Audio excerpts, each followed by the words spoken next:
But on set, we've had her via Skype for our last segment, Inez Stepman. She's Senior Policy Analyst from Independent Women's Forum. Welcome, Inez. Thanks for having me. Welcome. New polling data by McLaughlin and Associate was recently released. The data found that more men would prefer to be falsely accused of murder than sexual assault. Can you tell us about this report? Yeah, so I think it shows that although the Kavanaugh hearings kind of dropped out of the breakneck news cycle, they haven't dropped out of the American consciousness and how men and women relate to each other. So the poll showed that 40% of men said that they would rather be accused of murdering another person, taking another human life, than of sexual misconduct. And another almost 40% said they weren't sure. Like, these are also equally really bad. We really don't want to be accused of either. Like, couldn't decide between the two. Only 22% of men said they'd rather be accused of sexual assault. And I think the reason for that is pretty clear. And it was showed up later in the poll, which is that almost 60%, men, women, everybody in this poll said that if a man is accused of sexual assault, he doesn't have the presumption of innocence. Wow. Well, and I think also just from watching what happened with Kavanaugh, it seemed to me that I would argue there was the minimization of the crime, because people kept saying, "Oh, it's not a trial; it's just a job interview." And I'm like, "No, it was a crime. She's accusing him of a crime, but she has no witnesses. She has no evidence. So to me, it just was wrong to minimize the crime. Whereas, and a murder is also a crime as well. So if you have the presumption of innocence for this crime versus this crime, then I'd rather go for the presumption of innocence." Yeah, I mean, we have this problem where we've taken a lot of the language, for example, sexual assault, right? Sexual assault, as you pointed out, is a crime. It's a heinous crime.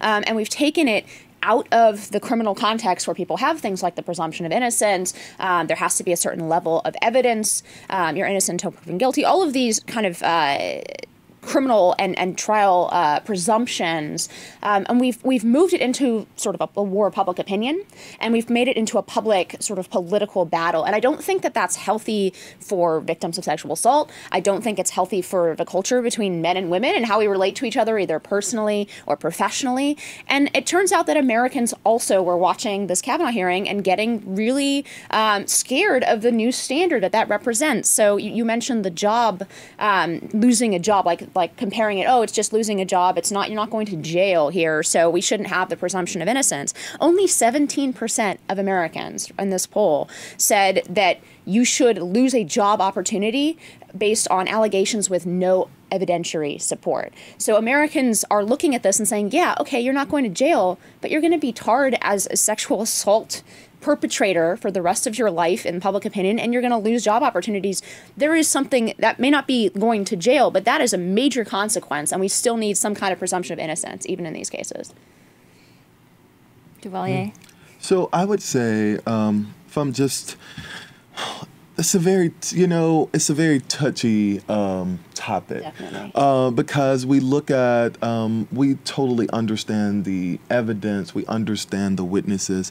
It was so long ago, but do you just think that the Democrats would hire someone to come and interrogate this individual?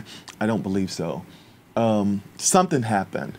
But because of so many years, and because I think the bigger picture is opening up that window that if the sexual assault happened to young girls in college or young boys or whomever, that they speak up then needs to also be the narrative as well. Because 30 years from now, you may not remember certain things, or you may not even know who you're in the room with. But my point is, if people start speaking up now, then the issue would be addressed at that moment.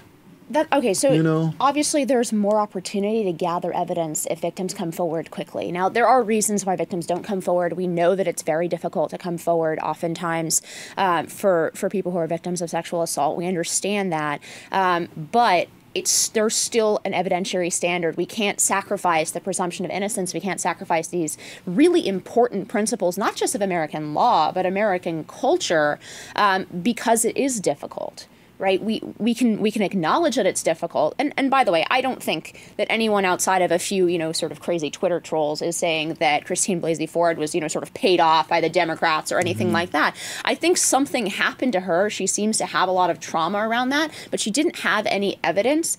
And in the witnesses that she named actually contradicted her story. Look, we're talking, like you said, 30 plus years later, 37 years later, there's no way for us as a society to go back and adjudicate that and bring forward any kind of real evidence. And we simply cannot move forward as a society where the standard for destroying a man's life in full view of the public is mere allegation. It cannot be believe all women without any evidence.